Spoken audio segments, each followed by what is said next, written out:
The moon's surface stretched endlessly under the pale light of a distant sun. Jagged rocks and dust dunes made it look almost alive, like a frozen ocean of stone. The research vessel Scifi hovered silently above, its sensors scanning the terrain. The alien crew, creatures of sleek forms and soft, iridescent skin, observed the barren landscape with their wide, black eyes. "Life signs detected," announced the youngest of the crew, a bright-eyed alien named Vilk. Its voice trembled with excitement, though its body remained perfectly still. 3. No, 1. Singular life form. The captain, an older alien named Thrin, leaned closer to the screen.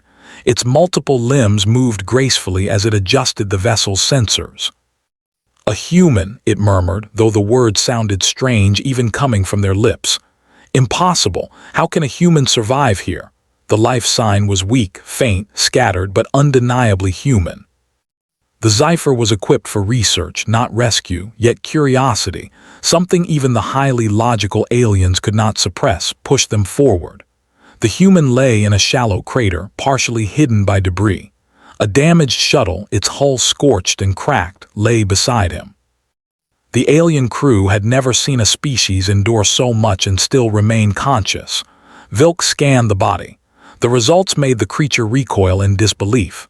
17 broken bones, it whispered. The tone was not fear, it was confusion, pure and scientific. 17. That was a number that would mean death for most species. A leg shattered in 3 places, ribs cracked, an arm bent unnaturally, a shoulder dislocated. And yet the human's chest rose and fell steadily. It breathed. It was alive. The human stirred. Its eyes, dark and steady, opened slowly. They were filled with quiet awareness, but there was no panic, no agony, no tears. It rolled onto its side with a faint groan, looking around at the wreckage as if it were a minor inconvenience. "Oh, that," the human said. Its voice was hoarse, almost calm. "It happens." The aliens froze. They expected shrieks, demands for help, maybe even fainting. But this casual, understated reaction defied every expectation. Thrin leaned forward. "Repeat. What did it say?" Vilk did. "Oh, that." The human nodded slightly, as though agreeing with itself. "Impossible," Thrin hissed. "No species can survive this many injuries and speak with such indifference." The crew discussed in hushed tones, their voices a symphony of curiosity and disbelief. Human anatomy, it seemed, was a puzzle the aliens had yet to understand. They had encountered resilient species before, but nothing like this. "Bring him aboard," Thrin commanded. "He is a specimen unlike any we have encountered. We must study him, carefully." The human did not resist. It allowed itself to be lifted with gentle anti-gravity fields. As the crew carried it into the ship, it glanced at the moonscape one last time. Its voice, calm and almost amused, murmured, "Nice place for a nap." Inside the Scifi, the aliens began their work. The medical chamber was a marvel of alien technology, filled with soft lights, humming machinery, and automated healing devices. Each broken bone and injury was analyzed instantly by scanners, mapped in 3 dimensions, and treated with methods that could have been considered miraculous. The human, however, simply sat on the healing platform, arms crossed, observing with mild curiosity. "Do you usually poke around strangers this much?" it asked. Its tone was light, almost teasing. Vilk stepped back, startled. It had not expected the human to speak so easily, let alone joke. "We do not understand," it admitted. How can you speak? How can you remain conscious?" The human shrugged. "Guess I'm tougher than I look." The aliens were baffled. In their scientific records, no species could endure this level of trauma without going into deep hibernation, entering a comatose state, or dying. Yet here was a human, fully conscious, alert, and seemingly amused by the entire situation. Vilk scanned the human again. Bone density abnormal, muscles unusual, pain response minimal, vital signs steady, immune system extraordinary. Thrin's multiple eyes narrowed. Yet he speaks casually. "Oh, that," he says. He underestimates his own condition, or he does not feel it as others would. The human tilted its head. "I feel it. Really, I do, but whining doesn't help. You fix the problem or you deal with it. Simple." The aliens paused. This philosophy, so alien to their carefully controlled lives, made no sense. Their lives were designed to avoid injury, avoid risk, avoid discomfort. But this species, humanity, embraced it, survived it, even thrived through it. The healing devices worked silently. Bone fragments slowly rejoined, tissue knit together with alien precision, and the human barely flinched. Occasionally, a hiss escaped when a joint was moved, but it was brief. Then it would smile faintly as if to say, "You're doing fine." Vilk couldn't stop asking questions. "How do you survive? Pain, injuries, how do you endure so much?" The human shrugged again. "Habit. Life's not easy where I come from. You get hurt, you get back up. You figure out how to keep moving." Thryn observed silently. There was something in the human's eyes that spoke of unyielding determination, a quality rare in any species. It was almost inspiring.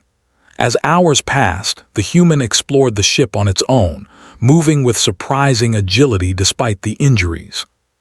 It examined consoles, watched holographic maps, and even assisted in minor repairs. Each action demonstrated creativity and adaptability that the aliens found astonishing. Vilk whispered to Thryn, He understands machines, controls, systems, better than we do." Thryn nodded slowly. "Perhaps it is not just resilience. Perhaps it is intelligence combined with willpower, a species that survives because it refuses to surrender." The human paused at a viewport looking out at the stars. "Nice view," it said simply. "Lot of places to get into trouble out there, I like it." Vilk tilted its head. "Trouble, you seek danger." "Not really," the human replied. "But danger finds me, always does. I don't run, I face it. Works out better that way." The alien crew exchanged nervous glances. This attitude, reckless, confident, calm under extreme conditions, was unlike anything they had known. The human survival was no accident. It was deliberate, purposeful, and strangely admirable. That night the human lay on the platform, fully healed except for minor bruises and soreness. It stared at the ceiling lights, thinking quietly. Its mind was already analyzing its surroundings, planning, observing, learning. Every small detail of the Scifi fascinated it, the structure, the machinery, the alien crew. Vilk approached cautiously. You have survived injuries that should have killed you. You face danger without fear. You adapt to new environments instantly. Why?" The human smiled faintly. "Because I have to.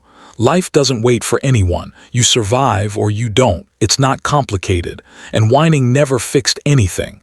Thryn's multiple eyes glimmered in the dim light.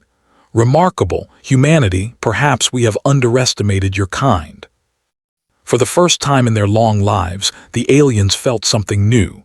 Awe, respect, perhaps even a hint of envy. Outside, the moon remained silent, unaware that one small human had survived what would have been a death sentence for nearly any other being. And inside the Scifi, the human's quiet confidence radiated like a beacon, a promise that even in the vast, dangerous expanse of space, humanity could endure. 17 broken bones. And yet the human only said, "Oh, that." The next morning aboard the Scifi, the human woke early, despite the strange gravity and the quiet hum of the alien vessel. His body felt sore in a way that was familiar, not painful. Muscles still weak from broken bones, he stretched slowly, testing his movements. Each joint responded, each bone felt solid again, and he smiled faintly. "Morning," he said aloud, though no one had entered the room yet. He had learned long ago that speaking to oneself kept the mind sharp. A soft chime signaled the start of the ship's daily systems check. The human rose and walked toward the observation deck. The aliens were already at their consoles, monitoring the ship and the moon below. Thryn's many eyes followed him as he passed. "Curious," Thryn murmured. He moves freely even after such trauma. He does not hesitate or stumble. Incredible. The human reached the console and looked over a display of holographic maps. Streams of colored light represented star systems, ships, and dangerous debris fields. He tapped at the holograms with fingers that were quick and precise. "So many things in motion," he said. "Everything's moving too fast, too close. You need someone to watch or you'll miss it." Vilk tilted its head. "You can understand the navigation systems." The human shrugged. "Not hard. Patterns are patterns. You just need to notice them." Over the next several hours, the human moved through the ship like he belonged there. He observed the alien crew, learning their ways, their routines, and their weaknesses. He was careful but curious, respectful but confident. Whenever the aliens approached him with a question, he answered honestly, sometimes with humor. "What species are you?" he asked Vilk, pointing to its shimmering skin. "We are Xiphorians," Vilk replied. "Our bodies are designed to avoid harm. We do not feel pain as other species do. We are protected." The human chuckled quietly. "Protected, huh? Sounds nice. But sometimes protection makes you weak. You don't grow stronger if you never face danger." The aliens exchanged nervous glances. They had never considered strength as something that could come from hardship. Their civilization valued safety above all else. As the day went on, the human proved that survival was more than healing bones. When a maintenance drone malfunctioned, spinning wildly across the deck, the human moved faster than the eye could follow. He grabbed the machine, twisted a few wires, and disabled it safely. Vilk gasped. No Xiphorian could react so quickly. It would be injured immediately. The human shrugged again. "Guess I'm used to it. I've had worse. You survive or you die. No in between." The aliens realized something that day. The human's body and mind worked together in a way no other species they had studied could. His muscles healed, yes, but his mind adapted faster than any technology they had. His awareness of danger, his ability to solve problems under stress, and his calmness in the face of chaos were extraordinary. Later, the human explored the cargo bay, where alien equipment hummed and glowed. He touched devices carefully, curious about their function. Each time he approached something complex, the aliens held their breath. He moved with caution, yet no hesitation. In minutes, he had learned more about the machinery than some of the younger Xiphorians. "Your species, you learn differently," Vilk observed. "Most of us require direct instruction. You observe and understand immediately." The human nodded. "Observation is good.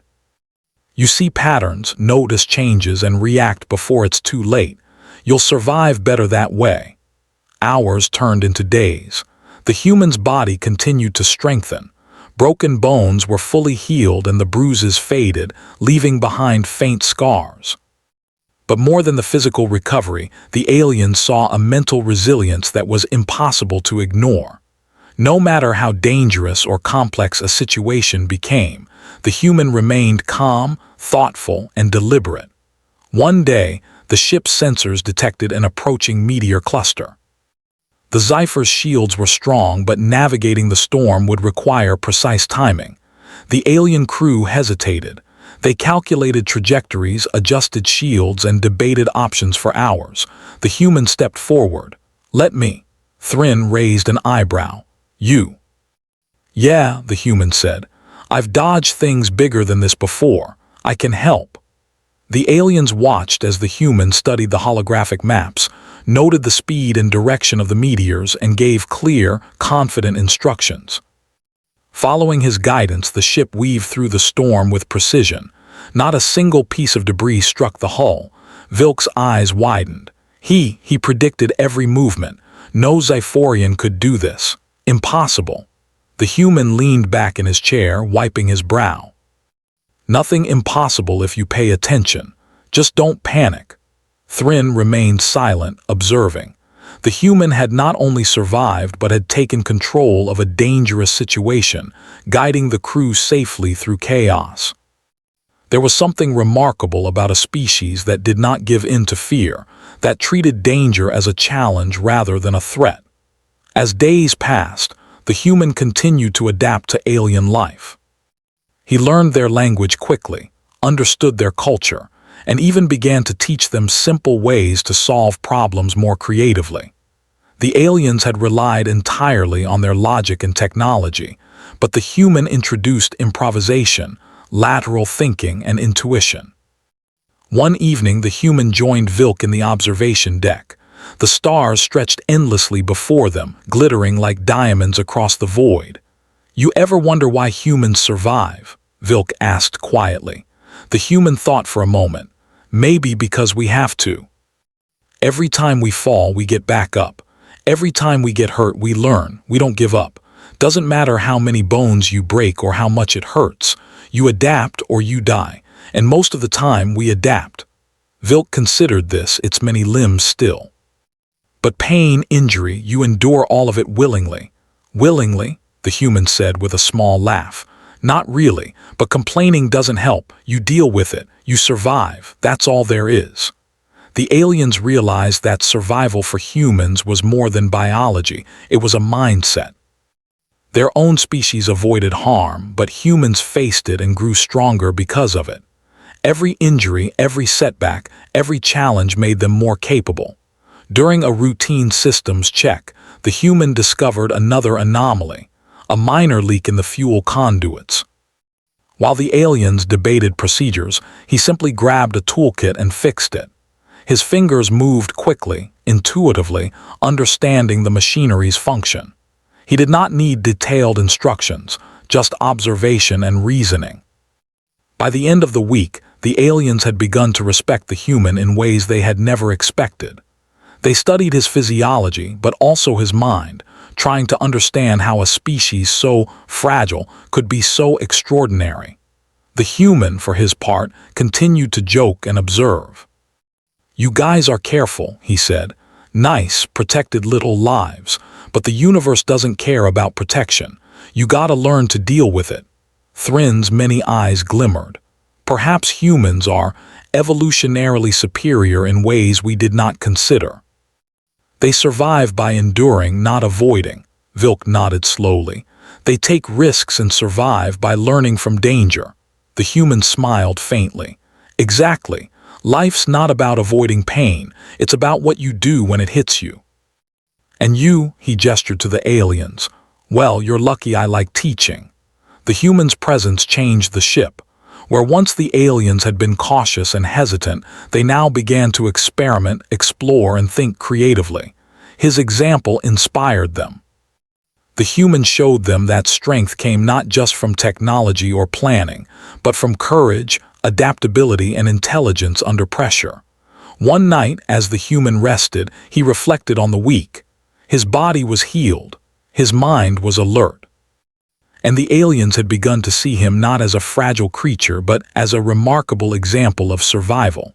He chuckled softly. 17 broken bones, and all it took was a shrug and a simple phrase. "Oh, that." And yet in those 3 words lay a philosophy the aliens could barely comprehend. Life was dangerous, pain was inevitable, and survival was the result of resilience, courage, and determination. In the silent hours of the ship, the human looked out at the stars again. Countless systems, countless dangers, countless unknowns awaited, and he felt ready to face any challenge, ready to adapt, ready to survive. The aliens had seen what he could endure. Soon they would see what he could achieve. And in that moment, the Scifi carried not just a human, but a symbol of a species that refused to surrender, no matter the odds. A species that could bend pain, danger, and disaster into fuel for growth. A species that lived up to its own quiet, defiant creed: endure, adapt, survive. The universe was vast, uncertain, and perilous. But for the human aboard the Scifi, it was not a threat, it was an opportunity. And he was ready. Days passed aboard the Scifi, and the human had become more than just a curiosity for the alien crew. He was a teacher, a problem solver, and in some ways, a quiet inspiration. The aliens had never seen such resilience, such calm under danger or such skill in improvisation. But the universe, as always, had its own plans. The sensors flashed red. A massive asteroid storm was moving through the Orion expanse, its trajectory heading straight for the Scifi. The ship's shields were strong, but even they could not withstand a direct hit from the largest meteors. "Shields at 80% efficiency," reported Vilk, its many limbs moving frantically over the console. "Impact in 73 seconds. Thrin's eyes narrowed. "Initiate evasive maneuvers." The ship trembled as gravity wells shifted and the crew scrambled to respond. Every system was in use, every calculation being made, but the storm was fast, chaotic, and unpredictable. Meteors of varying sizes hurtled toward the ship, spinning and breaking apart. It was a perfect test of the Scifi's capabilities, and a perfect test for the human. "Step aside," he said calmly. The alien stared. "I can help. You're good, but you're too rigid. You calculate, but you hesitate. Watch." Thrin tilted its head, uncertain, but allowed the human to approach the navigation console. He studied the holographic maps, observing the meteor's paths, the ship's shields, and the engine's limitations. Unlike the aliens, who relied on precise calculations, he relied on instinct, pattern recognition, and quick judgment. "Engage lateral thrusters twice the standard speed," he instructed. "Shields down momentarily to avoid overload, then back up. Rotate port side at 40 degrees. Ready?" Vilk's voice trembled. "This is risky. The calculations do not match the safety parameters." "Safety is for later," the human said. "Right now, survive." With deft hands, he manipulated the controls, issuing commands faster than the ship could automatically process. Meteors struck shields, sparks flew, and alarms blared. The aliens froze, unsure whether to panic or follow his guidance. Then, something remarkable happened. The human's calm, quick thinking began to save the ship. He predicted the largest meteors' paths, calculated angles no machine could have anticipated, and coordinated the crew's response. Each maneuver was daring but precise. "Port thrusters at 60%, he shouted. "Now, shields full back up. Brace for impact on the aft side." A massive asteroid hit, shaking the ship violently. But thanks to his instructions, the Scifi survived. Vilk's sensors recorded the damage, minor compared to the potential disaster. The human wiped sweat from his brow, leaning back, and muttered casually, "That could have been worse." The alien crew stared in awe. Thrin's multiple eyes glimmered with a mix of astonishment and respect. He faced what we considered lethal, and he commanded the ship with intuition and courage. Incredible. The human's calm demeanor contrasted sharply with the alien's stress. They had relied entirely on calculations and safety protocols, yet it was the human, his ability to adapt, improvise, and act decisively, who saved them. Over the next several hours, the asteroid storm raged on. Meteors spun, collided, and broke apart around the Scifi. Yet under the human's guidance, the ship maneuvered skillfully, shields absorbing impacts, engines adjusting instantly, and the crew following his quick, precise commands. Vilk whispered to Thrin, "His mind, it works differently. He is fast, clever, fearless. He sees danger and does not run. He thrives in it." Thrin nodded slowly. "This is survival at its purest form. Humanity, perhaps we underestimated them entirely." As the storm subsided, the human walked through the corridors, checking systems, making small adjustments, and offering advice. Each recommendation was simple but effective. The aliens began to realize that technology alone was not enough. Intuition, quick judgment, and courage were equally vital. Later, the human visited the observation deck, looking out at the scattered debris of the asteroid storm. He breathed deeply, enjoying the quiet after chaos. Vilk joined him silently. "You survived again," Vilk said. "Every time you face danger and overcome it. You are not afraid," the human shrugged. "Fear doesn't help. You feel it, sure, but you don't let it control you." You think, act, and move forward, that's all you can do. Vilk tilted its head. Humans, you are remarkable. You endure injuries, chaos, and danger, yet you adapt, learn, and even improve your performance. Yep, the human said with a faint smile. Life throws things at you. You take the hit, learn, and keep going. Pain's temporary. Surviving, that lasts.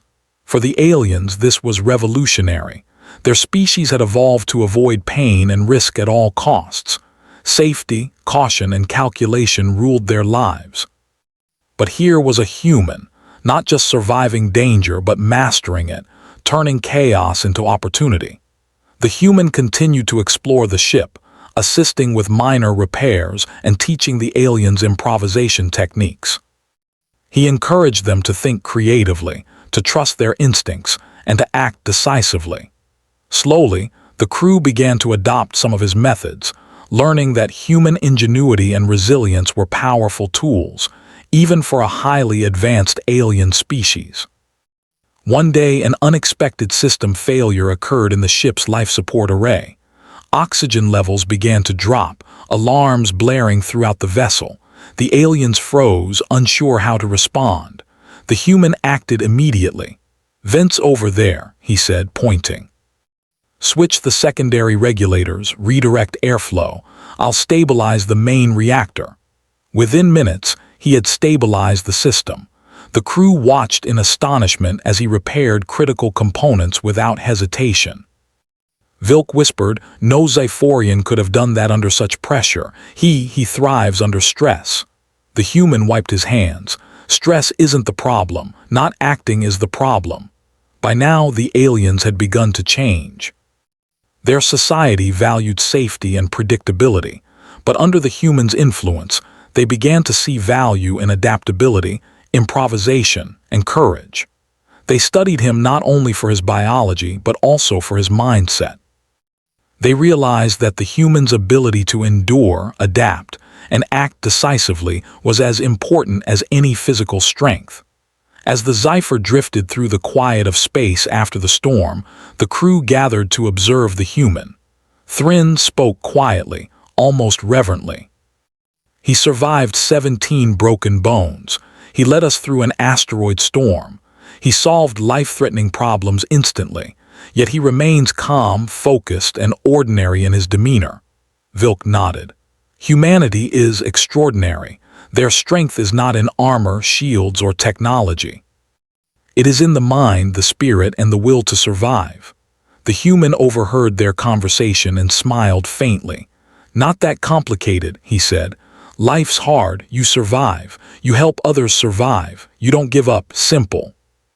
The alien studied him, trying to grasp the meaning. They began to record his words, his actions, and his philosophy. They understood that humans had something no species they knew possessed: resilience, ingenuity, and courage under pressure. As the weeks passed, the human continued to demonstrate the qualities that had saved the Zephyr and inspired its crew. He repaired systems, assisted in navigation, and taught the aliens new ways of thinking. Each day, they recorded his actions and words, realizing that humanity was more than a species of fragile bodies. They were a species of indomitable spirit. One night, the human stood alone at the observation deck, looking at the endless stars. Countless worlds awaited, countless dangers, countless unknowns, yet he felt ready. Vilk approached. "Do you ever fear what lies ahead?" The human shook his head. "Fear's just a feeling, it doesn't do anything. You prepare, you act, you adapt. You survive, that's all." Vilk's many eyes reflected the starlight. "You are remarkable. We underestimated humans." The human chuckled softly. "Underestimate humans. Happens all the time, but we keep going. Always do." In that moment, the aliens understood. Survival was not about avoiding danger, avoiding pain, or calculating every outcome. It was about resilience, adaptability, courage, and the refusal to surrender. And humans, as exemplified by the one before them, embodied all of these traits perfectly. As the Zephyr continued through the Orion expanse, the human remained at the heart of the crew, not as a commander, not as a master but as a guide, a teacher, and a symbol. A symbol of a species that faced hardship, injury, and danger, and simply said, "Oh, that." And with those two words, humanity's philosophy became clear. Endure, adapt, survive, and thrive no matter the odds. The universe was vast and dangerous, but humans were ready. Always ready.